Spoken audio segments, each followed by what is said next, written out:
Welcome on in here. First pitch, D-backs, Mets, Giants, Brewers, Toronto, Boston, the Rockies, and Marlins, and an absolutely massive series kicking off in the NL East today. You're getting analysis, player props, best bets in all of them, and more coming your way here. Dan Alexander being joined by the KBO duo. That's right, Tokyo Brandon and Adam Trigger here, talking some baseball on the diamond. Yes, football season is nigh, but we're going to be here cashing tickets in the MLB all the way through the regular season. So about a month of action more for us here. So let's get right into it, guys. And while you're hanging out with us, that like button would be appreciated. If you smash that, hit that subscribe and the little bell. It'll let you know when we're going live across the channel here. If you're on social, hit that follow, and we appreciate it. But Tokyo, Brandon, D-backs and Mets. So last night, what was it? 8-5. A lot of runs in that one, largely thanks to a late grand slam where almost half of those runs came from here. But we've actually seen off of that win a little bit of under money pushing this game off of the opener of 9s. We're seeing some 8.5s out there. You still think, regardless what the market is thinking, some runs might be in order this afternoon. This one goes at 3:40 Eastern. D-backs, Mets. What does our man Tokyo Brandon have to say in this one? Yeah, what's up, guys? I have a feeling some of that under money is going to be spent in vain, and I'll tell you why. These are two top lineups. So I rank my batters, bullpens, and starting pitchers. I do them all on a curve of 30. Since there's 30 teams. And the Diamondbacks currently are batting number 3 in all of MLB. So Diamondbacks are absolutely crushing. And what's even better is they have a top 10 bullpen. I have their bullpen ranked 6th.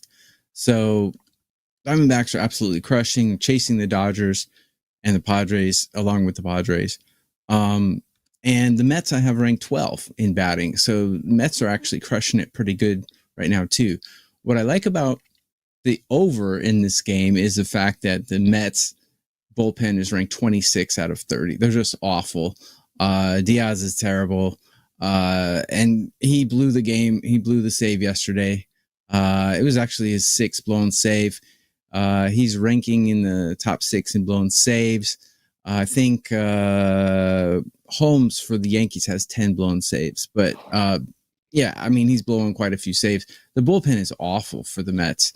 And if you look at these two pitchers, what I really like about this is the way they match up against the other team. They're absolutely atrocious against the other batters. Peterson against the Diamondbacks in his career has 34 at-bats against. He's given up an average against of 353 and an OPS against of 1,047. It's just horrible. And Ryan Nelson, every time I come on this show and bash Ryan Nelson, he comes out and pitches really well. But I don't think that's going to happen today because against these Mets batters, in his career, he has 34 at-bats against. He has a 441 average against with a 1634 OPS against.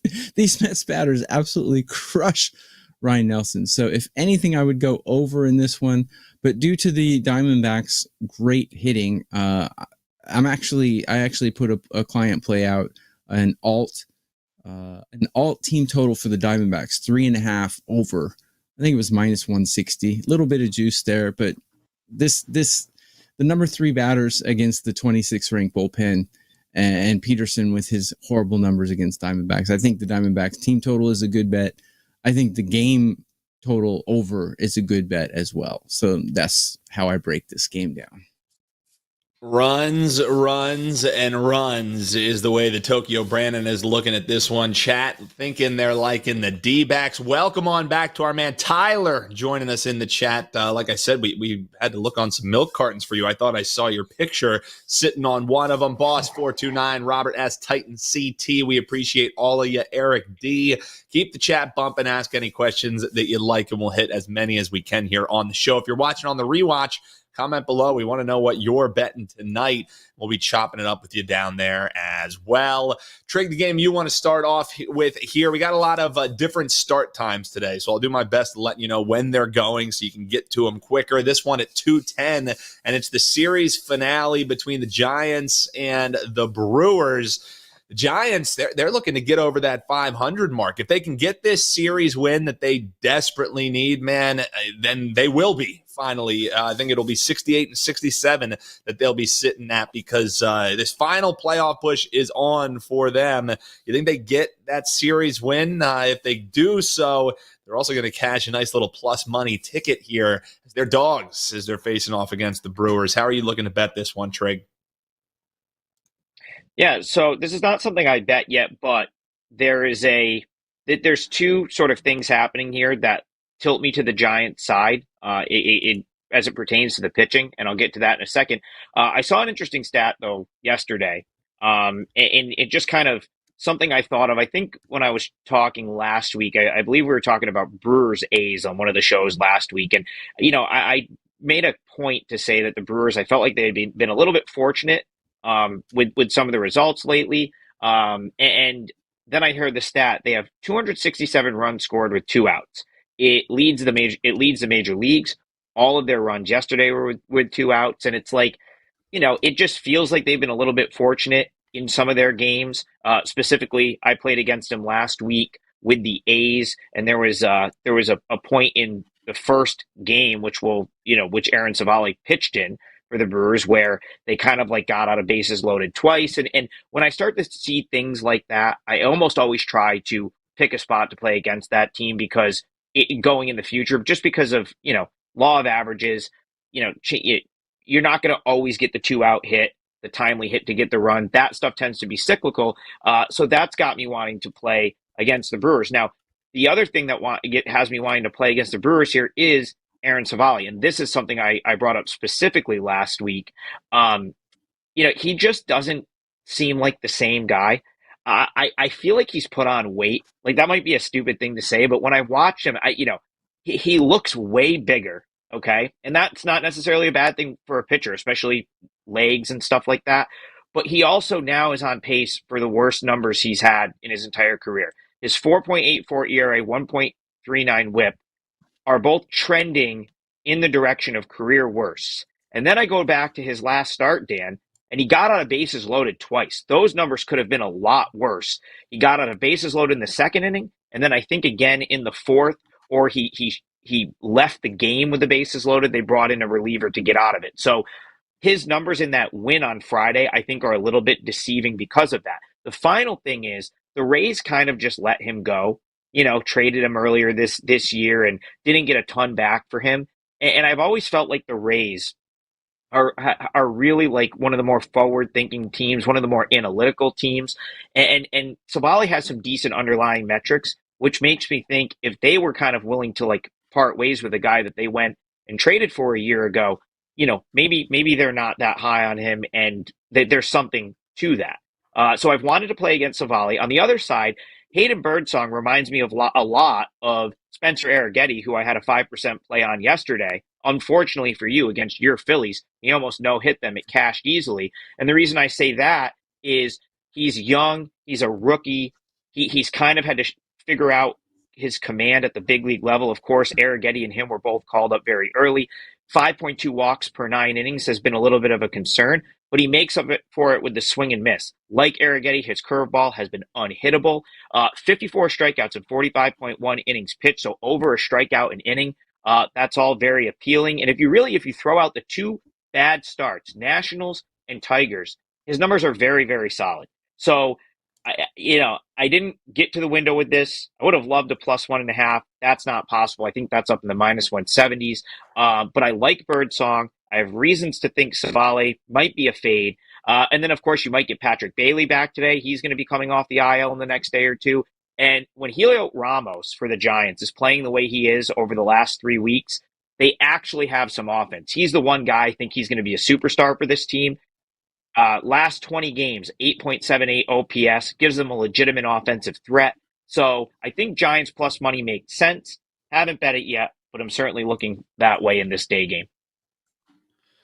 Looking towards that nice plus money price on the Giants. Let us know what dogs you're eyeing on the card here tonight. We got some questions rolling in here. Home TV, we're going to touch on this Cardinals series or this Cardinals game coming up for you in just a few. We also have some questions circling on back to that D-backs and Mets game. Which sides do these guys like? We'll touch upon those in just a few because first, man, absolutely huge 4-game set coming up here as my Phillies, as Trig alludes to, clinging. And when I say clinging, I mean clinging to a 5-game lead in the division. So this 4-game set, man, Brandon, I'll start with you. It is going to end August, head into September, really set the tone here for the playoff push in Major League Baseball. Braves, they're coming in red hot, capping off that 5-1 stretch that they had with a sweep. The Phillies coming off an extremely Phillies-like loss, I was saying in the chat. They win the series, they have some momentum going, and then they get abused. 10-0 shutout loss there yesterday after winning the first 2 against Houston. So we'll start with game 1, TB, but really this series I think is ultimately intriguing. And you know, I'm wondering how you're looking to attack as the series moves forward. You see this Phils as pretty big favorites here today. Sanchez going against Morton. So how do you think this all kicks off at 6:40 here tonight? Yeah, I don't think they should be that much of favorites in this one because the way I break this down, I have these teams pretty even. What evens this series out, the Phillies are good at everything except their bullpen pretty much stinks. I have their bullpen ranked 18 out of 30, where I have the Braves ranked 8. So the Braves dominate bullpen-wise, but the Phillies have a slight batting advantage and a pretty big pitching advantage. I have Morton ranked below the Mendoza line of the average of all starting pitchers, where I have Sanchez ranked 9 on a curve of 30. So I would stay away from this game. Sorry, I can't give you a side or a bet in this, but the batting is better than the pitching. I'll put it that way. So if anything, I'd go over because we got 2 top lineups, but I can't back the Phillies with that bullpen, unfortunately, especially against a team that's batting as well as Braves. I realize the Braves are missing some of their players. Acuna's gone and I think Riley's out. They got a couple guys missing, but they're still batting 13 out of 30, which is a little bit above average. So, yeah, I would not bet this game, and I definitely would not lay that much against a team like the Braves. Yeah, and I know some folks are maybe worried about the weather a little bit. It's looking like any of meaningful rain going to hold off until after the game. So, Trig, any thoughts for you here as far as game 1 sets up or as you move forward for the series? Because I know one of your handicapping approaches here in MLB is getting how you think maybe a series will work out, look at the probable pitching rotation, and then maybe try and attack betting it in that ilk. Do you think there's any way to attack game 1 here, or is this a sit back and learn game because you got a red hot Braves team, you have an inconsistent Phillies team who's looking for the bounce back spot? But I out of everything, I would agree with TB that the price being this high, I think the only way that I would maybe look towards would be the dog in this one. Dog or pass for me. Russell, the Phils are killing me softly as well. So I'm with you there, Russ. But what are you thinking here in game 1, Trig? All right, I'll play a little devil's advocate. I disagree. Please I wouldn't do. touch the Braves here. I wouldn't touch the Braves at all. Here's the thing. Like, the Braves really just took advantage of a Twins team that has a lot of stuff to figure out, particularly with how they manage their relief pitchers. And it goes back to something I've said a couple weeks going now, where their middle relief is a real issue. And then, of course, they mismanage the end of the game in the extra innings game, and it's had like a snowball effect in that series. So I mean, the Braves, I'll tip the cap. I thought this team was cooked a long time ago. They found ways to win games, but I would very much disagree calling them equals to the Phillies with their current roster.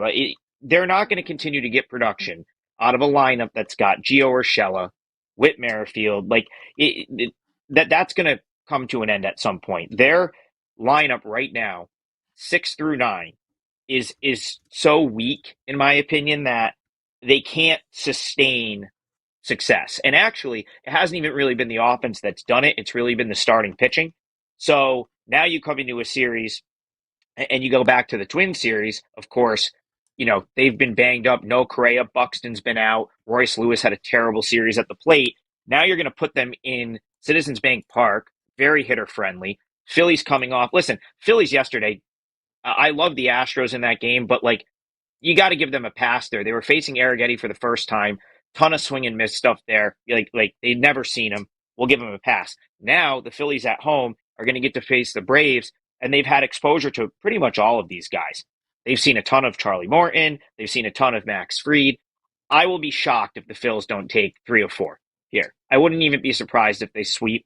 But I think they'll take 3 or 4. Now, do I want to lay the price? No, but I wouldn't be playing against them. So Phillies are passed for me, and I think the Phillies put the Braves in their place this weekend.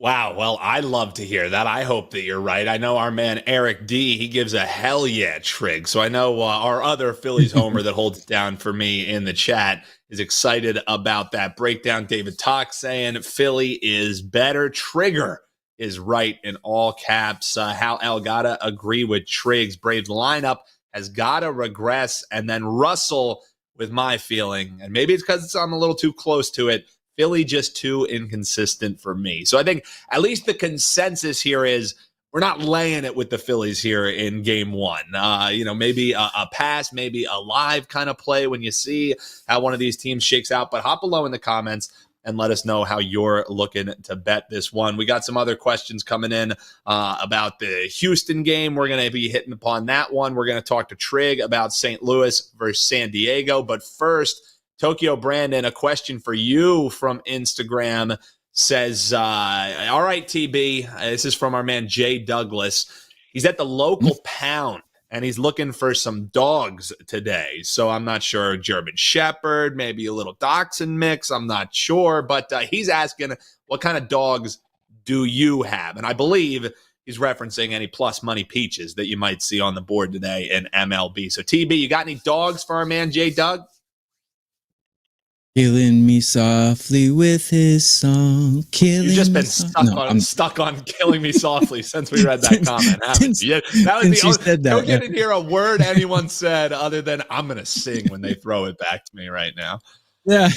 What was the question? No, I'm just kidding. Well, you just mentioned the Astros game. Yeah, you just mentioned the Astros game. I think the Royals are a live dog there. I don't think the Royals should be plus 135 against the Astros. The Royals hit better than the Astros, and they have a mediocre bullpen, and they have a pretty good pitcher and Singer going. And I don't like Hunter Brown. I know his ERA is pretty good, but I don't like Hunter Brown. I've watched him pitch. I don't like his.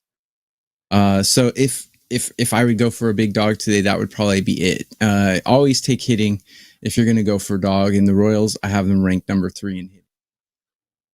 That would be a decent dog to go with. So looking towards the Royals, Trig, I want to get your thoughts on that because that game keeps popping up here in the chat because it's like the ultimate potential sell high spot here on the Astros after a 10-1 or a 10-0 win. Maybe you look towards an under. I was hoping maybe that total would be a little bit more inflated, but Singer and Brown in that one. This is one of the late games. Any thoughts for you on Royals Astros? If not, we're going to hit this Padres Cardinals game with you, but I'll let you touch upon this one first. I would agree with Brandon there. I think the Royals might be a live dog. So you look at their splits. Royals much better against right-handed pitching. And I kind of had Brown circled for maybe a little bit of regression. I mean, you look at the run he was on for like the 13-14 start run he was on after his like kind of poor start. I wouldn't be surprised if he gets hit at some point. Singer is not a guy that I've been super high on this year, but admittedly, I think I've probably been wrong on him overall. Now, he has regressed. Like I think I'm reading here 6.23 ERA so far in August, which I kind of, I feel like I'm kicking myself a little bit because I feel like I should have made money off that. I couldn't really find the right spot to fade him, but I don't think it would be here, especially at this price. So I would lean toward Royals. Here, I would obviously like plus 1.5. I would absolutely take a shot if it was more playable. maybe you just play it half and half because, of course, it's still on the road. But yeah, if you're looking for plus money, this is probably, I talked about Giants earlier. That's probably my favorite plus money dog on the slate today. Royals would be on the short list too. Yeah, Scratch Master over in the YouTube Shorts chat. Appreciate you joining us here. Hit that like button. We would appreciate it for sure. But Scratch Master saying, I see Royals. Yeah, they're hot, but Houston is a top contender team as well. This is where, but why, especially here, this is, The Royals have a better jump record. in there because I got to jump in there because Houston is a contender by default this year. Houston's only a contender, in my opinion, because their division has collectively just choked away the division, meaning the A's were so far out of it. The Angels were out of it before the season even started, it felt like. And then the Rangers never panned out and the Mariners can't hit. So I don't know, and I still think the Astros get priced and considered like they are the Astros of the because last decade or so because of their name. Completely agree. That's not this team.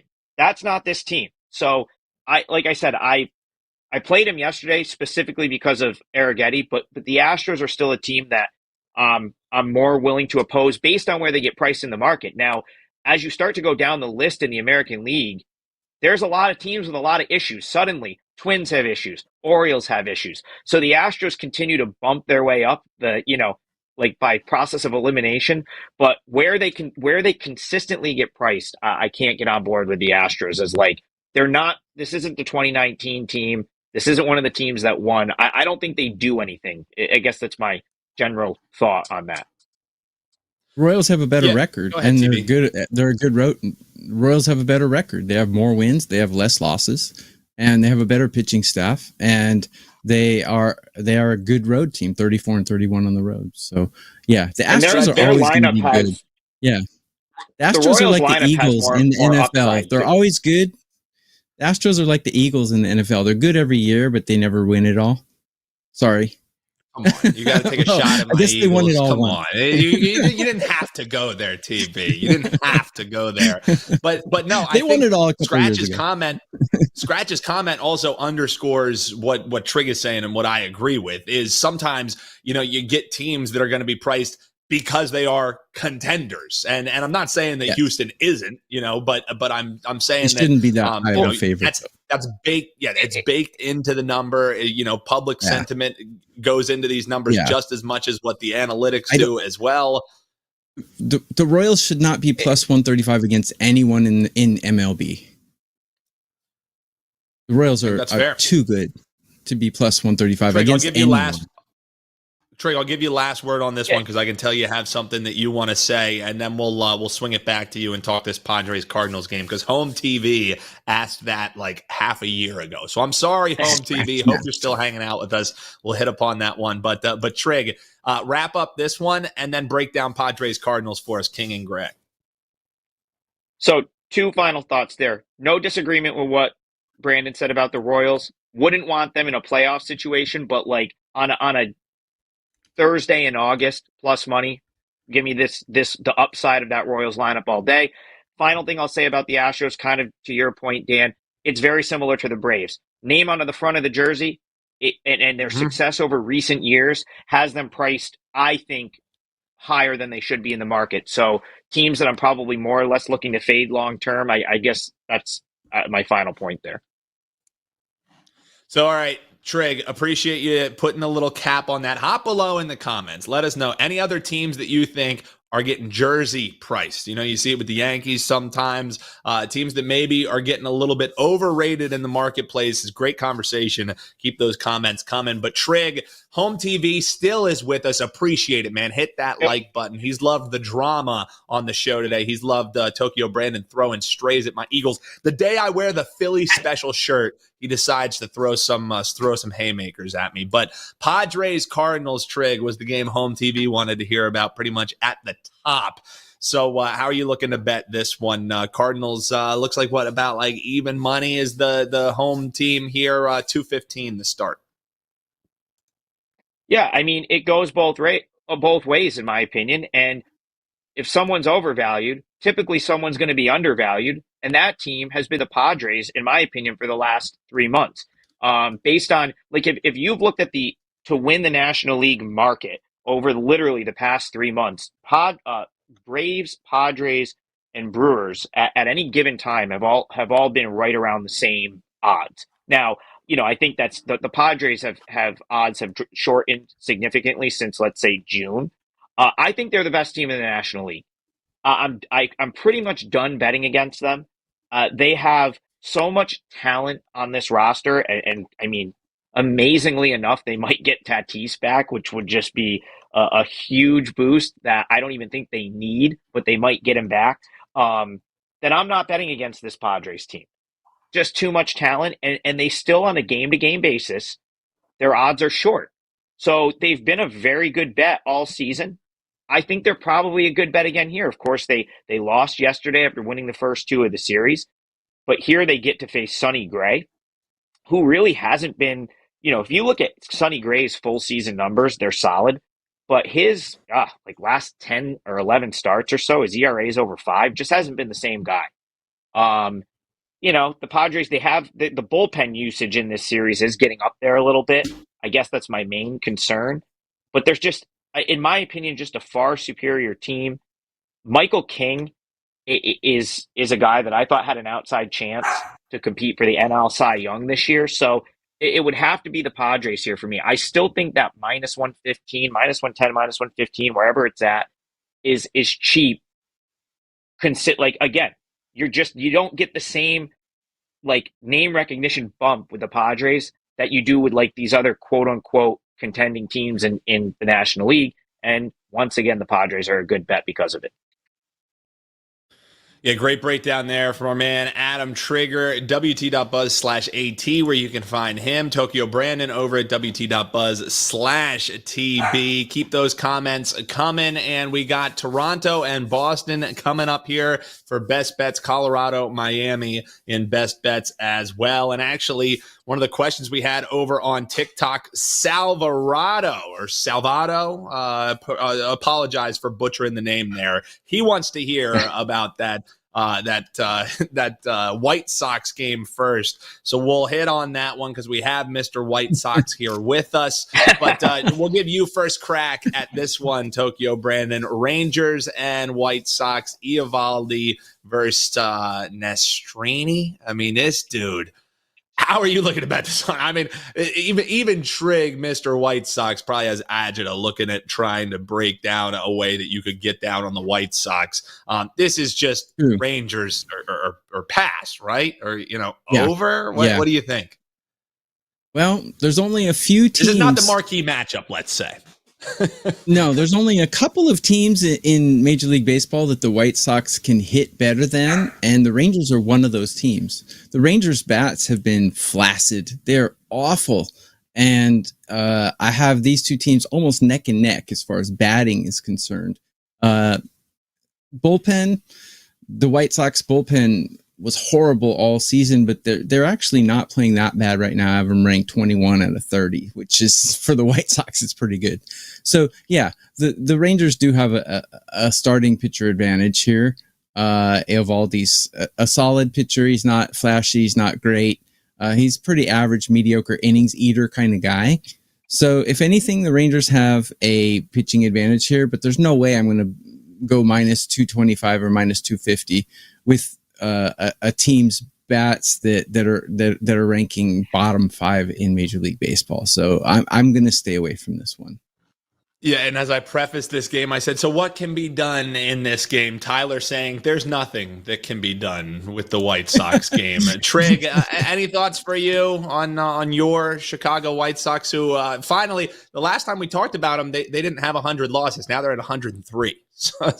So it's been quite the year here, setting some history for the White Sox. Any thoughts in this one, Trig? And then we're going to get into best bets for the folks. Well, I mean, here's the thing. I would not want to bet the Rangers in just about any circumstance where they're laying this number. This is the team I'm worried about from an effort standpoint the rest of the way. Remember, they won the World Series last year, probably a year or two ahead of when they probably really should have been competitive. And this year hasn't worked out. Injuries, kind of hurt them early in the season. They never got off the mat. They're really, not in it for anything at this point. So I'd rather have the White Sox, who are starting to get some younger guys in the lineup. And when I say I'd rather have the White Sox, talking about maybe an alternate run line plus 2.5. I think the plus 1.5 is substantial plus odds here, something like plus 125 or plus 130, because at least it's like younger guys. Like Nestrini's a guy that probably in any other organization doesn't sniff the big leagues this year, and they had him up in April, just trying to see anything that could stick. And so it's almost unfair to Nastrini to an extent. He was a guy that I thought would probably start in Double-A, and then I saw him in Triple-A, and I was like, okay, interesting. And then in April he's in the big leagues, and then he's moved back down, called back up. That makes for a difficult season for a young guy. And at this point with the White Sox, it's more about trial by fire, throwing him in there and seeing what he's got. But it's not all bad for him. Like the numbers are poor, but it's more of the numbers are poor more so because I think he's been pitching at a level he probably didn't belong at this year. And, he was drafted right around the same time as Cannon, like second or third rounder.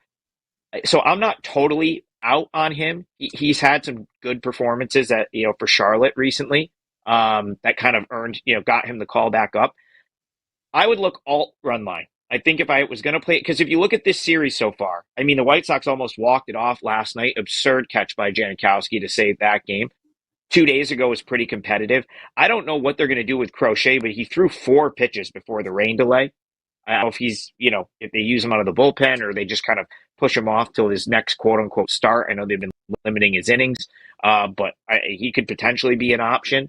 Point is, the Rangers aren't a very good team either. And now you've got the market so far in one way against a team in the White Sox that they're willing to give you 2.5 runs. Probably a good chance this game is at least close. So even if the White Sox don't steal one here, which they're probably going to win one at some point soon, maybe you stay within the 2.5 runs. So that would be my lean. White Sox plus 2.5. It's probably like minus 110, minus 115. Shocker. Find a way to get on the run line for our man, Adam Trigger. Hop below in the comments. Let us know what your best bets are, because we got ours coming your way right now. We got a strikeout prop coming your way for Tokyo Brandon in the Blue Jays and the Red Sox game. This one going at 7-10. And you got Francis and Crawford to choose from in this one. Tokyo Brandon, how are we betting this one? And also tell the folks about the play you're pretty excited about that they can grab over at your page right now. Yes, thank you. One note about the White Sox. They are not the worst team ever. The worst team ever in Major League Baseball was the Cleveland Spiders in 1899. They went 20 and 134 for a winning percentage of 13. And currently the White Sox have a winning percentage of 23. So doubt they'll be the worst team in history, but they certainly are on the verge. But this is the thing about baseball, is the worst team can win 1 out of 4 games in baseball. So that's the randomness of baseball. So yeah, I have a 4% play today. It's a side and I really like it. You can get that at my page at WagerTalk.com. Number 1 in MLB profit 2024, number 1 all sports profit 2024. So it's going well. And I've had in the last 3 days, I had 2 of those days I swept the boards. So things are going well in Major League Baseball. Grab my 4% play at my page at WagerTalk.com. So the game I'm going to give out, this is a 2% play that I put out for my clients. I do like a strikeout prop here. So Bowden Francis, I'm not sure how he pronounces it. He's actually a really good pitcher that nobody's ever heard of. Granted, his last 3 starts, 2 of those starts were against the Angels, who are close to dead last in hitting in all of Major League Baseball, but he's also gone against the Orioles twice. He's gone against the Diamondbacks. He only pitched 2 innings against the Diamondbacks, but against the Orioles, he had 5 innings in each of those starts. And in his last 3 starts, he's only given up 2 earned runs. Granted, like I said, 2 of those starts for the Angels, but against the Cubs, who have a pretty potent lineup, he went 7 innings and he struck out 7. So he's a really good pitcher that probably nobody who does not follow baseball has probably never heard of. It's too many negatives in that sense, but it's 1 a.m, so get off my back. Francis, he's striking out 10 guys per 9 innings. And the Red Sox, I've been betting starting pitchers strikeout props against the Red Sox for the last week or so, and I've been making some decent money doing it. The Red Sox strike out a lot. They strike out more than 9 times per 9 innings. So you got to think, if a pitcher who strikes out 10 per 9, I have a little calculation here for starting pitchers. I take their K per 9. I take what percent of the game they go through. And then I take the opponent's strikeout rate and I just calculate it like that. And I calculate Bowden Francis. He generally goes 68% into the game. He strikes out 10 per game against a team that strikes out 9.88 per game. It comes to 6.8 strikeouts. So that's what I project Bowden Francis today. His strikeout prop was 4.5, but it was heavily juiced. I think it was minus 180. It's probably jumped up to 5.5 now, but even over 5.5, I would take. If you can get an alt 4.5, you can grab that as well. If Bowden Francis pitches 5 innings in this game, I have very little doubt that he's going to strike out 5 or 6 batters. So my best bet for the show, and it's a 2% play. Yeah, Bowden Francis over in his strikeout prop. All about the strikeouts, our man Tokyo Brandon. Check out his best bet 4%er rockin' WT.buzz/TB. Blaze one over on YouTube Shorts saying LSU is going down. Well, good news for you, Blaze. You might just be in agreement with one of our experts in college football action. That's right. College football Bet On It is back right here on the channel. You can head on over, check it out, and get your info that you need for college football. And don't worry too, Blaze, stay here on the channel live, because coming up this afternoon, College Football Today is back. So if college football fix is what you need, you got it right here on WagerTalk TV. More reasons than ever to subscribe here. All right, Trig, best bet time for you. Yesterday, Brian Leonard had a nice rocking chair winner with the Colorado Rockies, and we see him as favorites again, Trig, as they're taking on the Marlins. So I mean, if we're back in the Rockies again, we might just have to start calling them the Colorado Chalkies, because we're eating it with them at home and they're cashing it in for us today. You think it's worth another shake at the cat? How are you looking to bet this one for your best bet?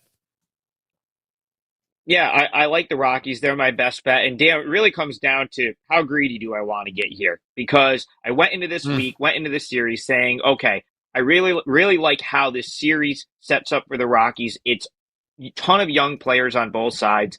But something we've talked about plenty on this show, the Rockies splits are much better at home than they are on the road. I think the Rockies have more of their better young players at the big league level right now, whereas Jacksonville's got guys like Devison De Los Santos, Agustin Ramirez, Javier Sanjoa still down at AAA. So I really wanted to get involved with the Rockies in this series, and I did. I cashed with them on Monday, 4% winner for me on Monday night with the Rockies. And you know, but it's still the Rockies, right? And these are still two bad teams. So do I want to take another bite, right? Do I want to go back to the well, or do I just get out of this series with my win and move on? That's what I'm going to be kind of mulling over the next hour or so, whether this is going to be a client play for me or not. But I will point out the last 2 nights they have split. The Rockies should have won both of those games. The Rockies completely choked away a game late on Tuesday. Last night bounced back, won 8-2. And again, I just think if you've watched this series, all 3 games so far, pretty clear that right now the Rockies are the better baseball team. And again, the way I'm looking today, reasons I think that: one, Ezekiel Tovar back in the lineup. He's a superstar. He's going to be, at least. He's not a household name yet, but give it a year or two, he'll be one of the better shortstops in the league on, both offensively and defensively. He's an absolute stud. And I think they're going to get, they did get Bretton Doyle back yesterday. So more of a, their normal lineup out there now. Earlier this week, both of those guys, were out for various reasons. So I give the Rockies the bump in that department. As far as starting pitching, pretty even. You got 2 rookies, Valente Beloso for the Marlins, and it's Blaylock for the Rockies. I actually don't see a real edge or a real advantage or disadvantage there either way. Although I will point out that Beloso is going to be at Coors Field for the first time. And typically that I feel like that's more bad than good for guys making their debut at Coors Field. Now, where I think the Rockies have the edge here is in the bullpen.